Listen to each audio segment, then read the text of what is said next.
May napansin si Coach Anzay, kailangang mag-step up sa next game si Kai. Yan ang pag-uusapan natin for today's video.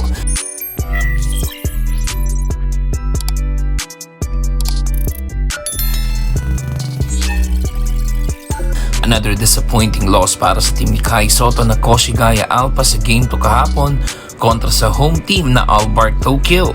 Tambak malala ang inabot ng Alpas 91-72, a 19-point lead loss at medyo mahirap-hirap lunukin ito pabalik ng Koshigaya para sa kanilang paghahanda sa next game. Na welcome ng malala ang bagoang Koshigaya sa B1 Division. From first to third quarter ay kontrolado ng Albark ang laro. Nakabawi na lang ng konti ang Alpas sa final period pero it was too late na rin para sa isa sanang comeback. Medyo disente kahit papaano ang naging performance ng ating pambatong si Kai Sotto pero hindi ramdam ng team nila ang impact nito. Pinaglaro si Kai ni Coach Anzay ng 28 minutes at nakapagtala ito ng 9 points, 3 rebounds at 4 assists. Nakitaan ng aggression sa opensa at nadagdagan naman yung field goal attempts niya ng 3. He shot 42% sa field which is hindi na rin masama pero kakailanganin niya pa rin taasan ito para maramdaman ang impact niya sa team.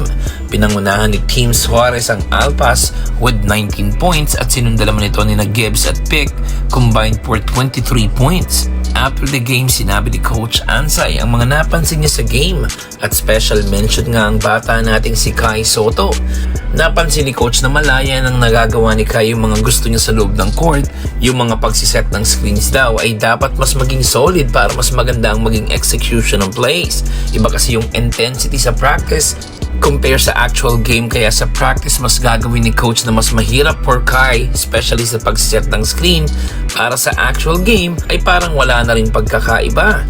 Nabanggit din ni Coach Anzay na wala sa kanila si Yuki Kawamura na nakita nilang mas nagiging madali for Kai Sotto na gumalaw sa court. Napansin na rin siguro ni Coach ang kaibahan ng game ni Kai Sotto dito sa team nila compared nung naglalaro pa ito sa Yokohama. Pero kung tutusin ay kayang-kaya nilang gayahin or i-pattern ang mga plays na ginagawa dati ni Yuki. Ang tanong lang ay kung willing ba ang mga guards nilang gawin yon. Maraming mga open si Kai na hindi talaga siya pinapasahan simula pa nung game 1 hanggang sa game kahapon. Ay at least nag-average siya ng 15 field goals attempt per game kasi parang wala ding saysay yung pagkuha nila sa kanya kung hindi rin naman magagamit ng tama. Next game ay ang team ng Ryokyu Golden Kings naman ang makakalaban ng Koshigaya na isa ring bigating team sa B1 Division. Let's see kung may adjustments bang mangyayari sa plays nila at kung may mga sariling plays na nakadesign na for Kaiju.